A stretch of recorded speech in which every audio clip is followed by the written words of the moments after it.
என்ன பண்ணிட்டு இருக்கீங்க? இன்னைக்கு நம்ம லேண்ட்ல இருந்துட்டு வெப்பாலை இலை எடுத்துட்டு வந்தேன். ஸோ இப்போ இது என்னன்னா ஒரு ஸ்கின் இஷ்யூக்கெல்லாம் இதை யூஸ் பண்ணுவோம். ஓகேவா? இப்போ சோரியாசிஸு, அதுக்கப்புறம் பார்த்தீங்கன்னா இப்போ அந்த சின்ன சின்ன தேமல்லாம் வருது இல்லையா, அந்த ஸ்கின் இஷ்யூஸ்க்குலாம் மேலே வந்து தடவலாம் அந்த எண்ணெயை. இது எப்படி வந்து சூரிய படம் போடலாம் அப்படின்றத நம்ம பார்க்க போகிறோம். இப்போ இலை வந்து ஒரு 15 இலை எடுத்து வச்சுருக்கேன். ஓகேவா?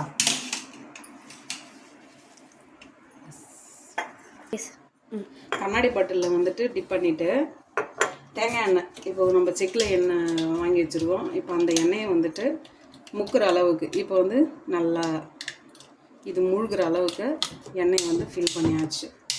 ஓகேவா? இந்த தேங்காய் வந்து என்ன பார்த்தீங்கன்னா இந்த இலையோட சேர்ந்து இந்த பால் இருக்கு இல்லையா, இது இன்றைக்கி பறிச்ச இலை, 10 டேஸ்க்கு மேலே இது நம்ம வந்து ஒரு தைலம் மாதிரி இதை யூஸ் பண்ணிக்கலாம். Okay, thank you.